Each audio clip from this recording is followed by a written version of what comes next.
Hey guys, welcome to Moose's Machinery. I'm Greg LaRose and the owner of Moose's Gunsmithing and Machine Shop, and today I would like to cover why I don't really show customer work on this channel.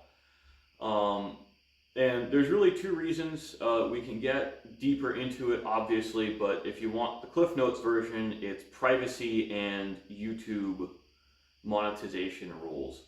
To me, privacy is more important. I really do want to respect customer privacy.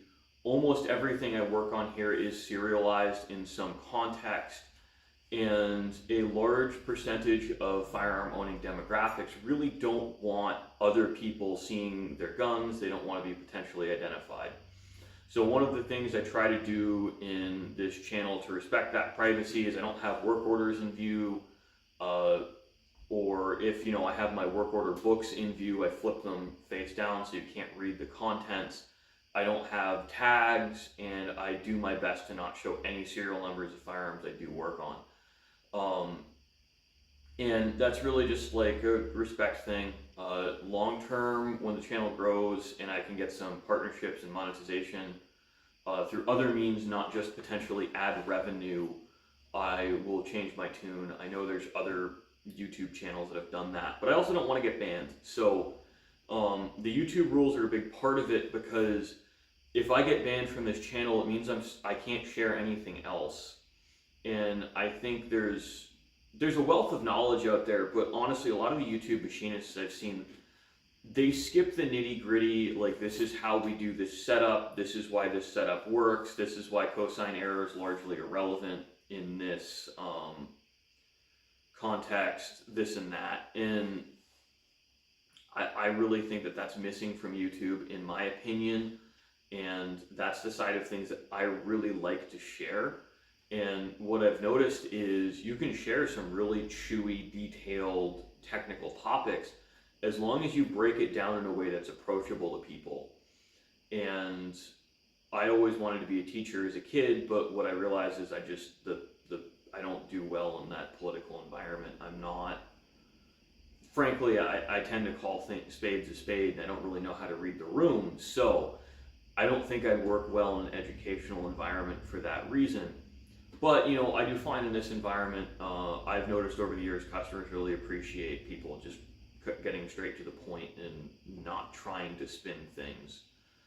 But that is one of the reasons we don't really show a lot of my customer work. I mean, I try to show operations, and I can explain how they're relevant to gunsmithing, but gunsmithing operations get iffy. Like, YouTube's weird about what does or doesn't constitute manufacturing. The rules are really up for interpretation.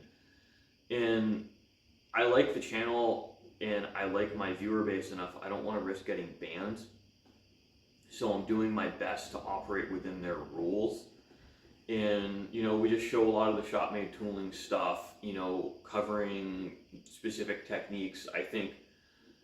I mean, there's some faceplate tips and tricks that I don't know a lot of people on YouTube other than Blondie Hacks who show using a faceplate, and honestly, a lot of the stuff she does kind of scares me. I think a lot of what she does on a faceplate is really better suited for a milling machine just for safety reasons. But again, one of the things you get into with the hobby-sized machines is you're more limited. Now, I have low-end commercial machines. So what I can do on a milling machine is an order of magnitude greater than what a lot of the hobbyists can do. But also, I really don't want to get into kind of convincing people who couldn't really afford to get a mill and a lathe to just go buy a full-size mill. I think that you're going to be happier as a hobbyist buying a mill and a lathe than one or the other. And what you buy is really dependent on what you do. You'll notice on the channel, I mostly do tool making projects, so those wind up on the milling machine, but most of my customer machining work winds up on the lathe.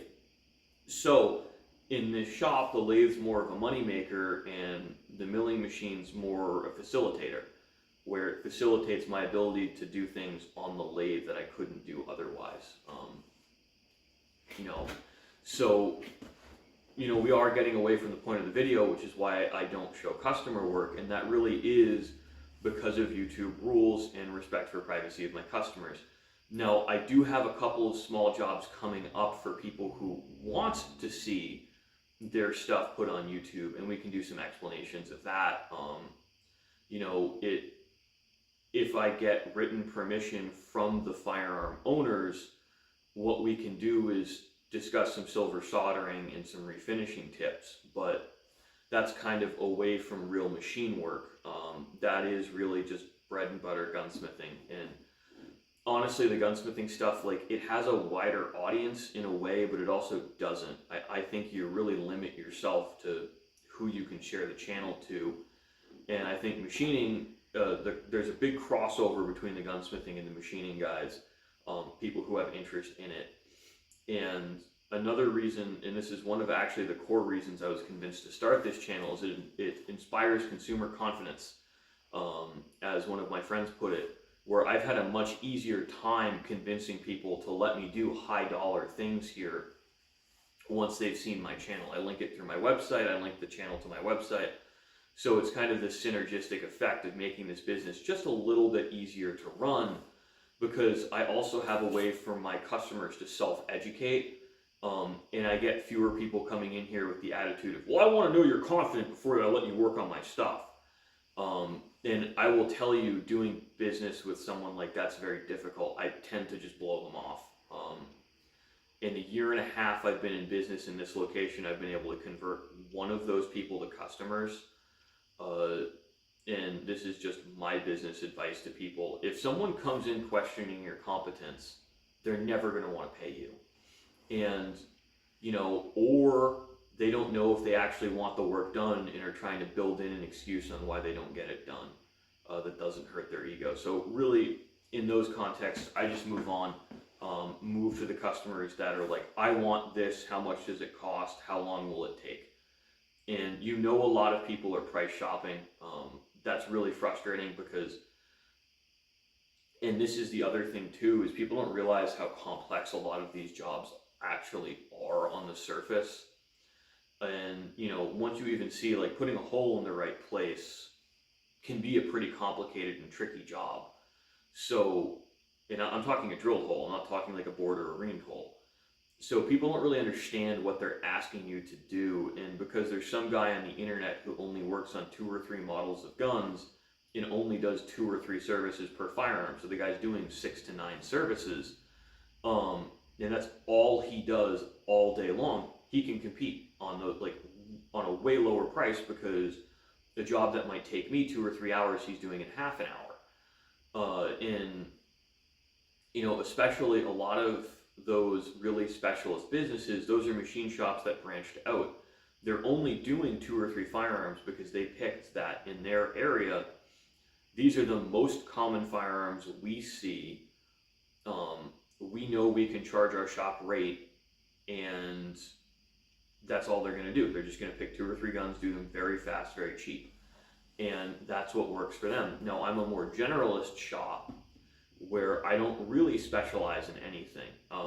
I'm specialized in the grand scheme of things that I focus on firearm-specific machining, but within that realm, I don't really pick 2 or 3 guns that I love to work on, because I'm not in a position to do that. As a manual machine shop, it really doesn't matter to me what I'm working on, more or less. So those guys who have CNC lathes, they just run a canned program where their cycle time on the lathe after setup might be 5 to 10 minutes. Where for me, my cycle time after setup might be half an hour or an hour for a very similar job. But I have the advantage of my setup time is so much less that, I kind of come out ahead on a lot of stuff compared to the CNC guys. I've had guns that, and this is really where I've made a good chunk of my money, is guns that everyone else refuses to work on because they can't figure out how to do it. And a lot of the time, those jobs are just put it between centers. It's not super complicated. It won't work on a CNC lathe, but it'll work on a manual lathe. In my experience, a lot of CNC lathes really aren't set up to work between centers. and it would require some takedown and setup time to the machine that's just not worth it to the machine owners. Where for me, swapping chucks is a few minute affair, and working between centers is actually faster than trying to work through the headstock or use a forge a lot of the time.